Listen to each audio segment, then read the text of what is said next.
From now on, we'll split all living expenses equally. Huh? Why? Well, I can't trust you since you grew up in a single-parent household. Charles suddenly changed his attitude the moment we got married and said such things. Wait. Why are you saying this all of a sudden? Look, anyway, we need to have photos from our honeymoon. We went on our honeymoon as a fake couple. Why do we need to take pictures together? That's right. Then I came up with a plan.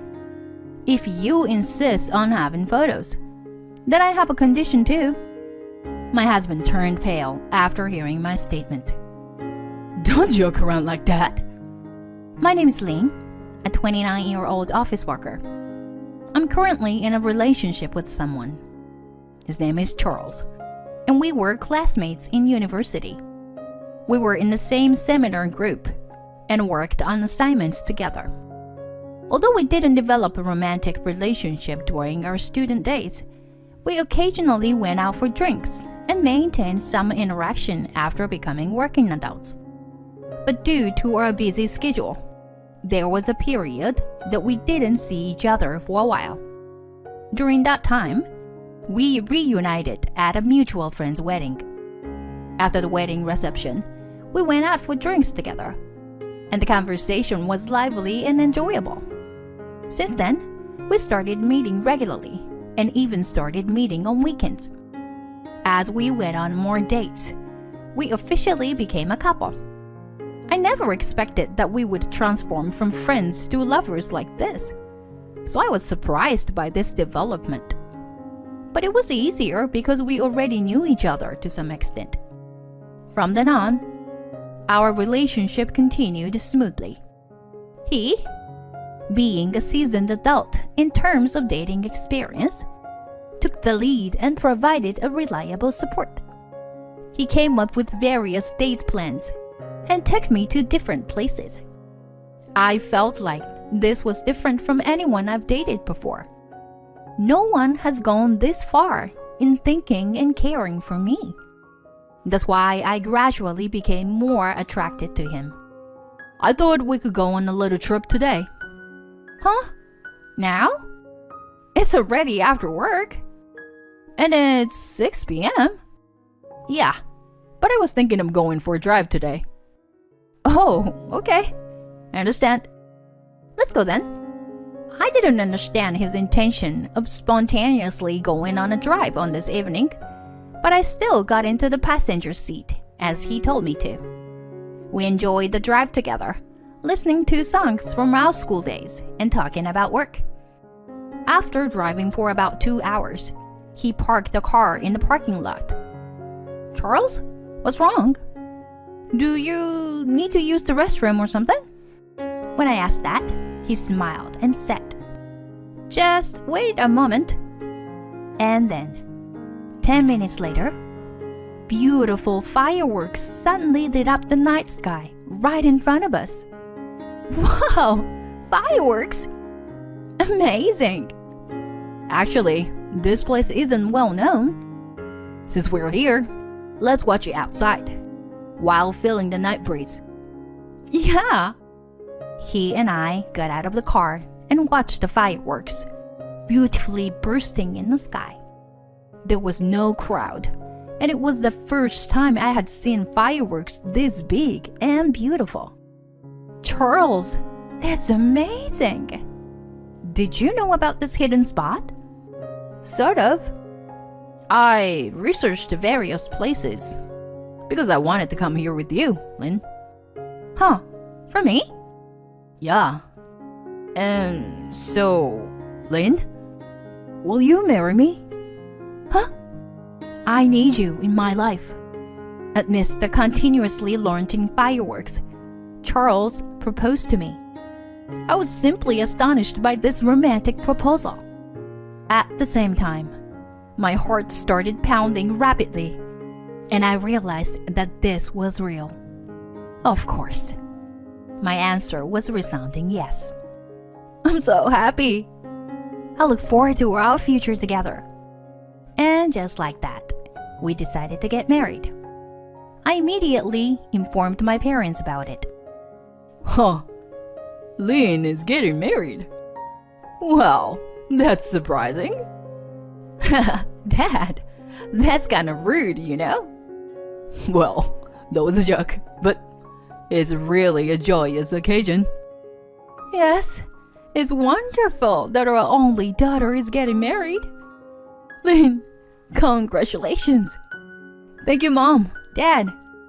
I'll bring my fiancé next time. Yes, we're looking forward to it. And then, 2 weeks later, I brought Charles to my parents' house. Charles greeted my parents politely, and they immediately liked him. Oh, so your father runs a company? Yes, it's a family business that has been passed down since my grandfather, and I plan to take over someday. I see. That's impressive. You come from a distinguished family. My parents were surprised when they heard about Charles' family. In fact, Charles' father is a business owner, and Charles himself is the son of the wealthy family. But since I had known about it since our student days, I hadn't really thought much about it. Even though he is a wealthy son, Charles is still Charles, and it didn't matter to me. Maybe he liked that I treated him normally without being affected by his wealth. I'm sure many women must have pursued him for his wealth. Anyway, I was glad that he and my parents got along well. But later on, during a conversation about my parents, something caught my attention. It was when he casually asked my parents a question. What was Lynn like as a child? My mother answered that question. Lynn has always been a responsible child.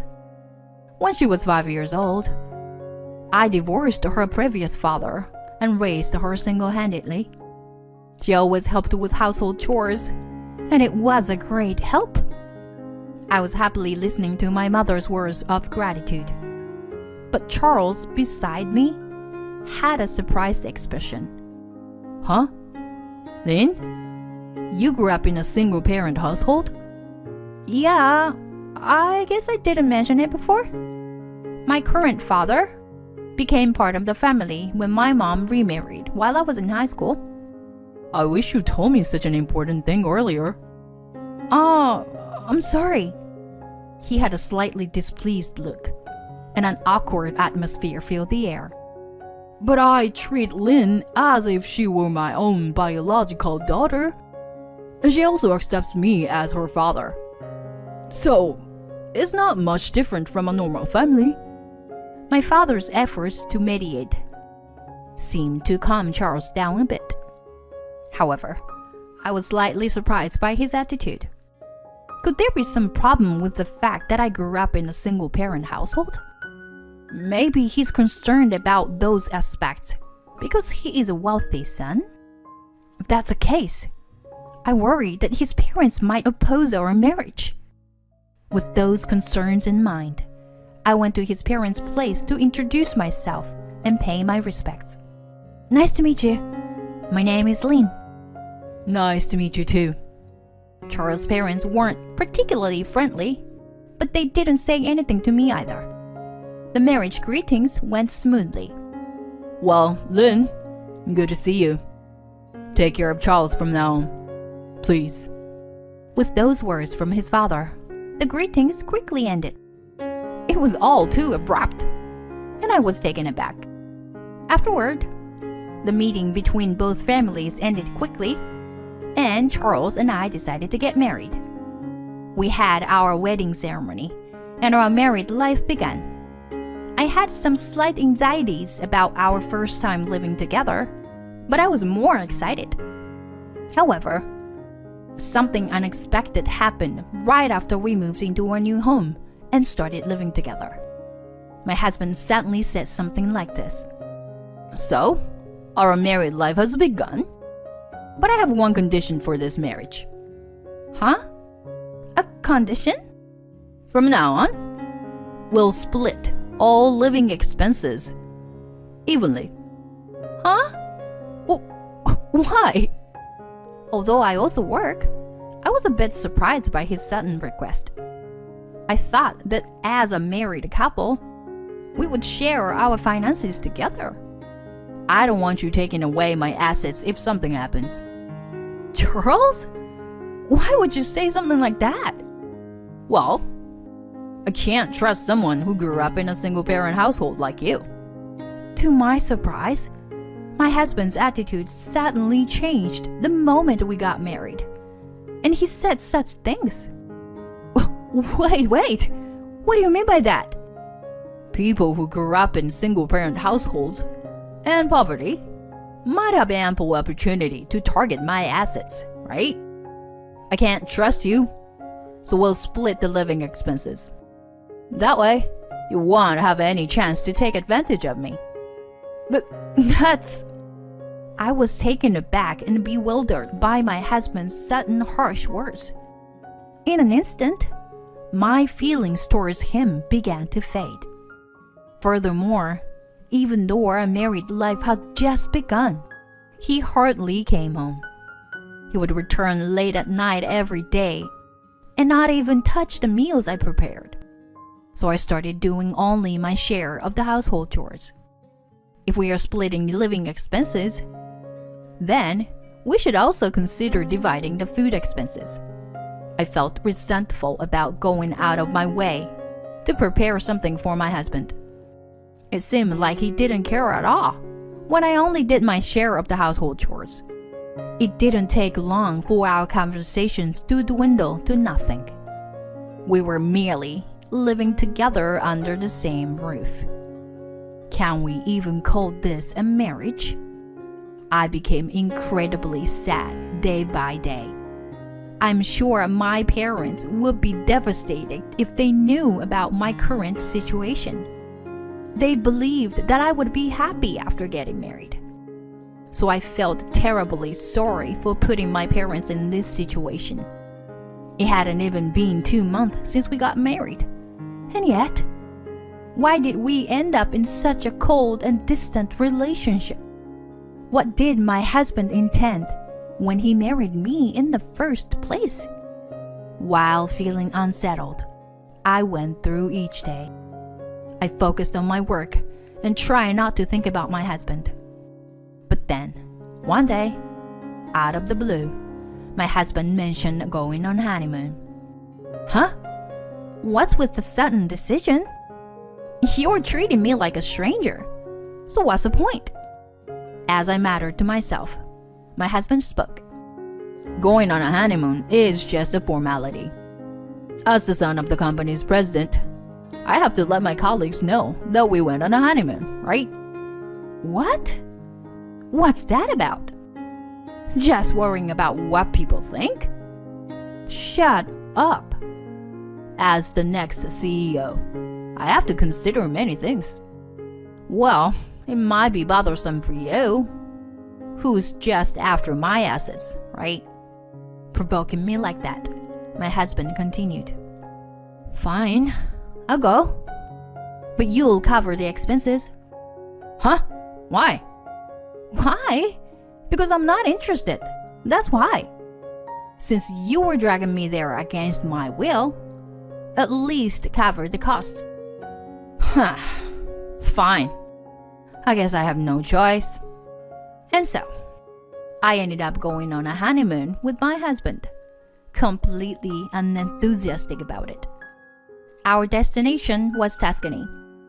A trip abroad with my husband should have been enjoyable, especially since it was our honeymoon. No. As expected, the trip was not enjoyable at all. The plane ride, in particular, was truly agonizing. I wish we had separate seats instead of sitting next to each other. And finally, we arrived in Tuscany. Well, I'll do things on my own. Yeah, sure, whatever. I wanted to get away from my husband as soon as possible, so I went to the places I had researched on my own. And for about half a day, I enjoyed sightseeing alone. I was having a somewhat enjoyable time, so I was calmly sitting at a cafe, when suddenly my husband walked in. Wait, what? What's going on? My husband sat right across from me without any warning. From now on, we'll be doing everything together. Why? What's the reason? We need to have photos of our honeymoon. Otherwise, our employees might get suspicious. I was annoyed by my husband, who was interrupting my alone time for such a stupid reason. At that moment, I came up with an idea. If that's the case, I have a condition. What? What condition? I want you to cover all our living expenses. Huh? Because we're a married couple, right? Then I want you to fulfill your role as the son of the company's president and cover all our living expenses. If you don't, I'll tell your employees that we are splitting the living expenses. Upon hearing my words, my husband turned pale. What? Don't screw with me. If it's known that I am doing something so stingy, my reputation will suffer. Ha! So you do realize you were being stingy? Well then, from now on, you will cover all our living expenses. Otherwise, we won't take any photos together. And I will spill everything. Damn it. How did it come to this? Charles looked very frustrated. I thought to myself that I had won, and I smiled widely in the photos. Afterward, we checked into the hotel. For some reason, my husband had booked a room together. Why aren't we in separate rooms? Because it's a honeymoon trip for a married couple. If we had separate rooms, the hotel staff would find it strange. Don't you think? Also, my father and the others have been urging us to have a child soon. Wait a minute. A child? We have such a cold and distant relationship. And you want to have a child? Well, as long as we secure a successor, it doesn't matter who the partner is. You're truly despicable. Can't be helped. You married me, so just give it up. Don't you dare think of me as an easy woman. If you try anything, I'll call the police right away. Huh? The police? Yes, that's right. Is that something we agreed upon? You'll end up being arrested as a criminal away from home. Stop messing around. You're completely useless. I thought if I praised you enough, we could get married, have a child, and create a formal family. You. How could you? Unable to find the words to respond to my husband's abusive remark, I fell silent. What? Are you disappointed now? That's right. I will inherit the position of the company president and live comfortably. If I do things that please my father, I can become the president sooner. So I thought I would let him have grandchildren as soon as possible. He's a complete scambag. He should be evaluated and become the president based on his work abilities. I sighed deeply, in utter disbelief. But it seemed that my husband was also angered by my attitude, as he said the following words to me. I can't stand being with you anymore. Let's get a divorce. I responded immediately, delighted, as if I had been waiting for this. Great, I agree. Let's do it. My husband's eyes widened in surprise, but since he had brought it up himself, he must have thought there was no turning back. And so, we settled the matter with a divorce right there. Don't regret it, I retorted without backing down. Are you sure you'll be okay inheriting the company? You might end up ruining it during your tenure. Don't make fun of me. You'll be the one at a loss from this divorce. Yeah. Anyway, I don't want to share a room with you, so I'll get a separate room. I said that and stayed in a separate room. Then I turned off my smartphone and enjoyed the rest of the trip alone. I no longer wanted to have any conversation with my husband, and our unbelievably cold honeymoon came to an end.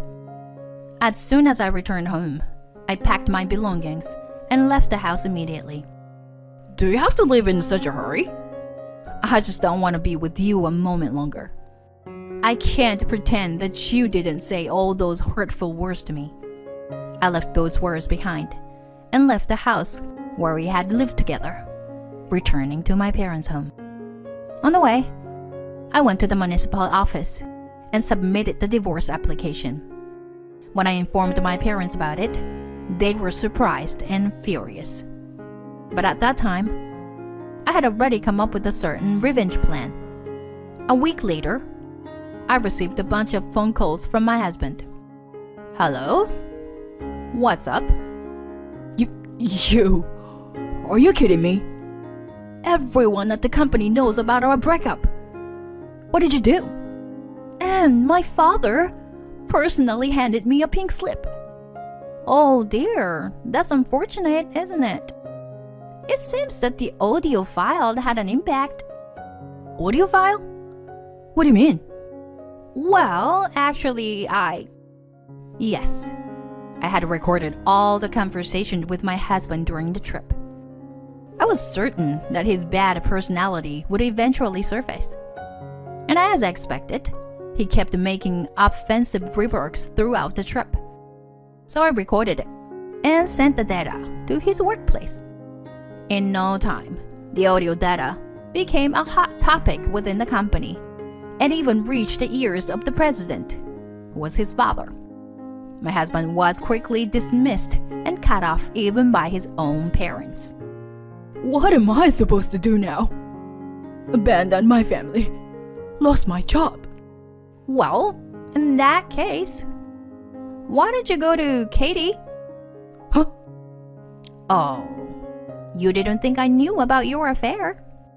I knew that you were cheating on me. Oh, what? So, even if we were a sham couple, I'll still be entitled to alimony, won't I? That's... Please, Lynn, reconsider. And so, I claimed alimony from my ex-husband and his affair partner, collecting it from each of them. My ex-husband lost his savings in an instant, was abandoned by his affair partner, and couldn't find a new job. Well, it was all his own doing, and I can't sympathize with him. Meanwhile, I was promoted at my current job. I thought I would take a break from romance and marriage for a while. Honestly, I can't say that I am completely unaffected by what happened. The fact that I was betrayed by someone I loved is undeniable. That's why my goal now is to focus on advancing in my career as much as possible. Someday, this marriage and divorce will become solid events of the past. I want to create fulfilling life with both love and work. So I'll do my best today, just like any other day.